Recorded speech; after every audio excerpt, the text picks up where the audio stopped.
One of the great pleasures of growing fruit in your backyard is the harvest time, and now's the time to be picking pears on your trees. Now, these pears are just ripe. You don't want to let them get overripe on the tree because they won't keep for any length of time.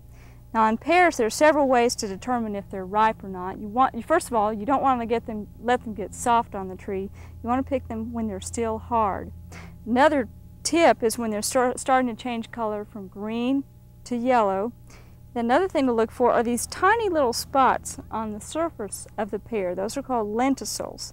And when the pear is not ripe, they'll be whitish in color, and then they'll turn tan colored as the pear is ready to be harvested. So these are ready to pick, yet they're still nice and firm. Now, there are several ways that you can store pears. For them to keep the longest period of time, you want to store them between 35 and 40 degrees Fahrenheit. Well, we don't all have worlds of storage at that temperature, so another alternative is to harvest them and wrap them individually in newspapers, put them in some kind of a shallow container, and then keep them in a cool part of the house. They'll last for at least a few weeks that way. But if you do have some refrigeration, they should last at least a couple of months if harvested. Now, when you bring pears out of cold storage and are planning to eat them, plan in advance because they need to continue ripening to be at their full peak of flavor. So take them out of cold storage, leave them at room temperature for maybe a week or 10 days, and then plan to eat them, and they should be just delicious. Now, we have several types of pears here. This is a Bartlett pear, and there are several here that were windfalls, so we know that they're plenty ripe, but fortunately they are nice and firm. When you're picking pears, make sure that the stem is still attached. You don't want to put any into storage where the stem has broken off or is completely missing, because they probably won't store as well. And common sense will tell you not to put into storage ones that have any insect damage on them. Now, there are some pears that people have trouble detecting if they're ripe or not. This one's the Kiefer pear. This is one that a gardener brought into our extension office because it had some caterpillar damage.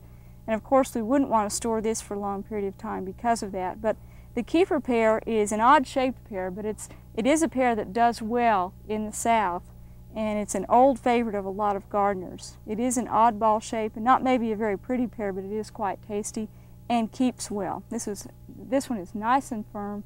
We'll leave that out at room temperature probably and let it ripen. Now, here are some that were grown by some gardeners in Tulsa, and I just want to show you how beautiful backyard pears can be. Mr. and Mrs. James Donor in Tulsa grew these and brought them to us, and they are a selection of Bartlett pear, a red Bartlett pear that has a nice blush on them. They're just beautiful. One last tip on pears, you'll probably find that the fruit that's grown on the south side of the tree or on the outer canopy of the tree will probably ripen more quickly than pears back in the shaded interior portions. So start picking those areas of the tree first. Well, Ray has some tips on harvesting apples for you. I'm sure you'll enjoy hearing about that.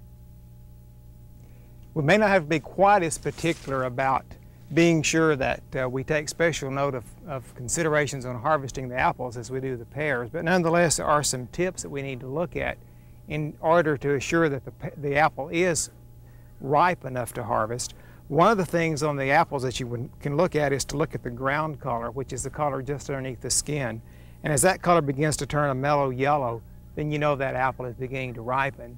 This variety here is a spur type of Red Delicious called Stark Crimson.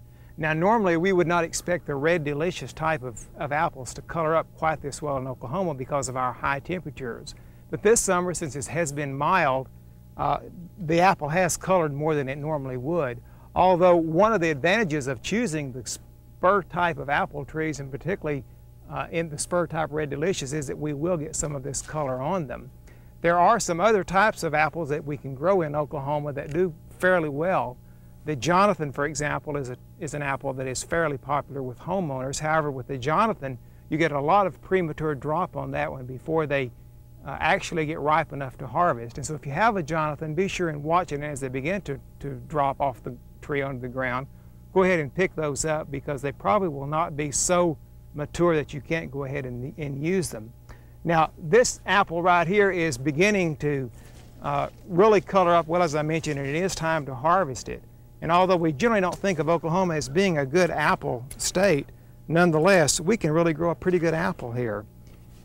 Maybe we can't compete with Washington, New York, and some of the other areas in eating apples, but still, we can grow a nice, bright, red, shiny apple. It tastes pretty good also.